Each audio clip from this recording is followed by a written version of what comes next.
আজকে আমি শেয়ার করব আমি আমার বাবার সাথে কোথায় কোথায় ঘুরেছি। বাবা থাকতে বাবার মূল্য দিতে হবে, কারণ বাবা হচ্ছে গাছের ছায়ার মতো। যাই হোক না কেন, সে অসুস্থ হোক, বুড়ো হোক, সুন্দর হোক বা না হোক, যাই হোক না কেন, আনস্মার্ট হোক, এটাই তো বাবা না। বাবা হলে সবকিছুর দায়িত্ব কিন্তু বাবার উপরে পড়ে।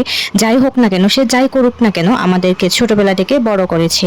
এটাই হচ্ছে সব থেকে বড় পাওয়ারফুল একটা কথা আর কি। সব থেকে বেশি এটা মনে রাখতে হবে, যার কারণে আমি বাবাকে নিয়ে কোথায় কোথায় ঘুরেছি আজকে সেটা আমি শেয়ার করব আপনাদের সাথে।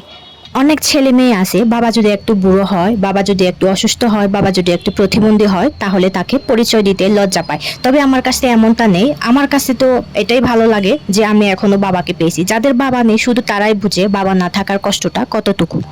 ছোটবেলা থেকে বাবা আমাদের যেভাবে লালন পালন করে বড় করেছে, এদিক ওদিক ঘুরতে নিয়ে গেছে, ঠিক ততটুকুই আমরা করতে না পারলেও আমাদের অন্তত এতটুকু করা উচিত যে আমরা যেদিকে যাই একটু সাথে করে মাঝে মাঝে নিয়ে যাওয়া।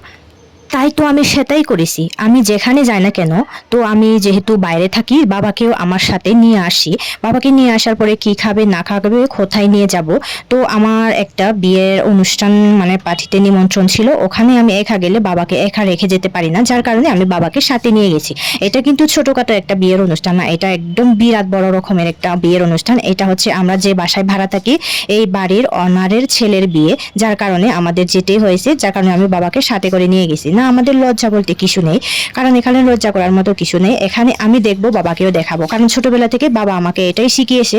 কারণ বাবা যেদিকেই যেতেন না কেন আমাকে সাথে করে নিয়ে যেতেন, আর আমাকে শিক্ষা দিতেন, তুমি যখন বড় হবে, যখন বাইরে ঘুরতে যাবে, তখন এরকম এরকম এগুলো দেখতে পাবে, এরকম মানে সবগুলো আমাকে বুঝিয়ে বড় করেছে। যার কারণে আমার এই লজ্জা বা আমার একটু ভয় বা একটু লজ্জা এই জিনিসগুলো আমার কাছে নেই, এগুলো সবগুলো কেটে গিয়েছে। যার কারণে আমি একদম বুকে সাহস নিয়ে ঘুরতে পারি সব জায়গা, যেখানে যাই না কেন আমার কাছে একটা মানে এই কথাটা বারবার মনে পড়ে। আর আরেকবার এখানে হচ্ছে আমরা গেছি বাবার সাথে আমাদের মন্দিরে, মানে আমাদের কিয়াংয়ে গেছি, বিহারে।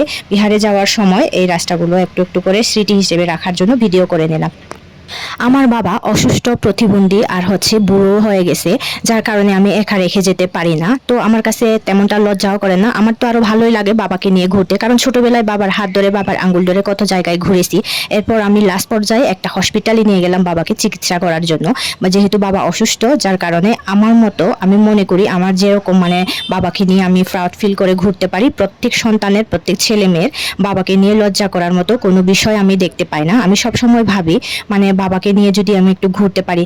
বাবার সাথে সাথে মাও কিন্তু আছে, কিন্তু এখন আমি মায়ের কথাই বলছি না, এখন যেহেতু বাবাকে নিয়ে ভিডিওটা করা, যার কারণে আমি বাবার কথাই বারবার বলছি আর কি। আমি সব জায়গায় বাবার সাথে ঘুরেছি, এগুলো আমি স্মৃতি হিসেবে রাখতে চাই। আর অনেকেই অনেক কথা বলতে পারে, এগুলো আমার কোনো কিছু আসে যায় না, যে যার মতো কথা বলবে। আমি আমারটা যেটা আমার মন চায় আমি সেটাই করি।